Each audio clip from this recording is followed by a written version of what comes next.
Paralysée, Dieu l'a guérie par l'intercession de notre Sainte Mère, Marie. Cette histoire se passe en 2005. À l'âge de 16 ans, en une seule semaine, Sylvia Busso ne pouvait plus marcher. Avant cela, Sylvia avait une vie tout à fait normale. Comme tout adolescent de son âge, elle allait à l'école, elle faisait du sport, elle faisait de la natation, de la danse contemporaine, du tennis, et en une semaine, tout s'est arrêté. Au début, elle ne tenait pas debout et tombait. Puis un matin, elle s'est réveillée et elle n'arrivait plus à mettre ses pieds par terre, et c'est ainsi que sa paralysie a commencé. Elle a dû aller à l'hôpital, mais malgré tous les examens qu'on lui a faits, il n'arrivait pas à comprendre la cause de cette paralysie. Tous les examens possibles revenaient négativement. 3 semaines plus tard, elle est sortie de l'hôpital en fauteuil roulant. Les semaines suivantes ont été très dures pour elle car son état de santé ne faisait que se détériorer. Elle perdait beaucoup de poids et après quelques mois, elle a commencé à avoir des crises d'épilepsie. Elle en avait en moyenne 18 par jour. Ses parents étaient effondrés de voir leur fille aussi malade et triste. Ils décident de se tourner vers Dieu et trouvent un groupe de prière très dévoué à la Vierge Marie. Chaque vendredi, ils priaient le chapelet, assistaient à la messe et à l'adoration. Sylvia, elle n'était pas vraiment convaincue. Elle n'aimait pas trop aller dans ces groupes de prière et préférait rester chez elle. Mais sa mère, avec beaucoup de conviction, essayait de la convaincre de participer aux prières. Alors, elle décide de rejoindre le groupe.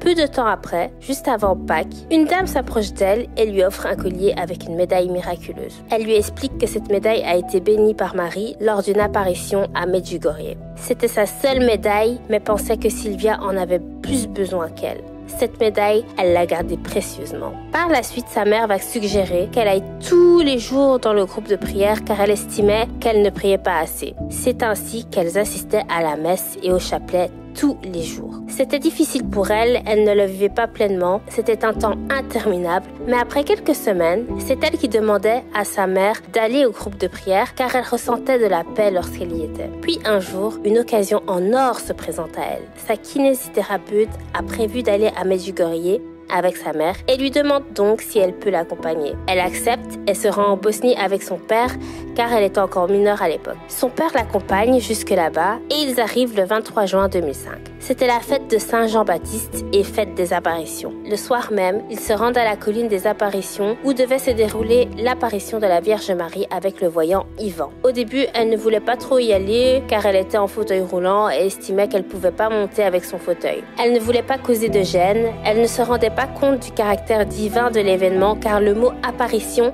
était trop lointain pour elle. Elle ne pouvait pas imaginer qu'il y ait une vraie apparition au sommet de la colline. Finalement, elle accepte. On l'aide à rouler jusqu'au pied de la colline et de là, des pèlerins se sont relayés pour la faire monter jusqu'au sommet. Lorsqu'elle était au sommet, elle savait que Dieu donnait des grâces, mais elle pensait qu'il les donnait qu'aux bonnes personnes, aux enfants, aux personnes sages. Elle ne pensait pas qu'elle pouvait recevoir une grâce. C'est pour cela qu'elle priait pour les autres. Peu avant l'apparition, un chef de groupe lui dit qu'elle ne devait pas hésiter à dire ce qu'elle voulait car la Vierge Marie allait descendre et écouter toutes les demandes.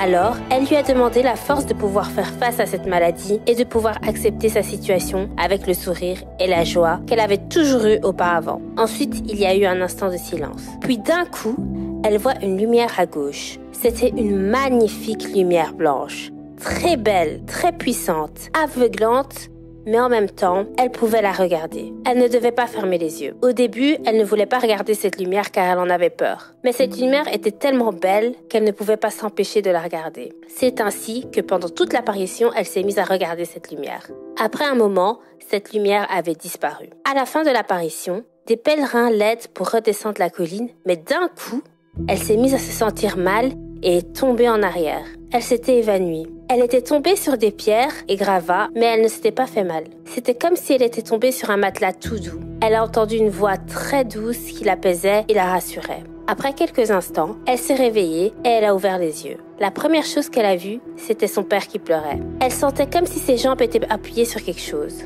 Elle était debout, comme si c'était quelque chose de normal. Ses jambes pouvaient la soutenir. Elle n'en croyait pas ses yeux. Son père ne pouvait pas s'empêcher de pleurer tellement qu'il était heureux et reconnaissant pour ce miracle. Elle sentait comme des fils invisibles qui la tenaient debout. Sous les regards perplexes des personnes qui l'entouraient, elle commençait à faire ses premiers pas. Elle était guérie. Elle a pu faire le chemin de croix avec le groupe. Elle arrivait à monter les collines et à marcher. Après quelques mois, ses jambes se sont renforcées et elle ne sentait plus ses fils invisibles à porter. Elle recommençait à retrouver la santé. Elle avait repris du poids et a même pu retourner à l'école. Mais malgré ce miracle, ses crises d'épilepsie étaient toujours présentes. Mais cette fois, elle en avait 5 par jour au lieu de 18 comme avant. Au mois de février 2006, un prêtre de Medjugorje devait venir pour prêcher à une église située à Turin en Italie. On l'avait invitée à Turin pour qu'elle puisse témoigner de sa guérison miraculeuse à Medjugorje. Au début, elle avait refusé car elle était trop timide. Parler devant un auditoire était impossible pour elle. Mais ils avaient tellement insisté que finalement, elle a décidé d'affronter sa peur et est allée témoigner. À la fin de son témoignage, le prêtre l'a remerciée, l'a bénie et a prié pour elle. Quelques jours après, ses crises d'épilepsie avaient disparu. Pour elle, la plus grande grâce que Dieu a accordée à sa famille, c'était le retour à Dieu.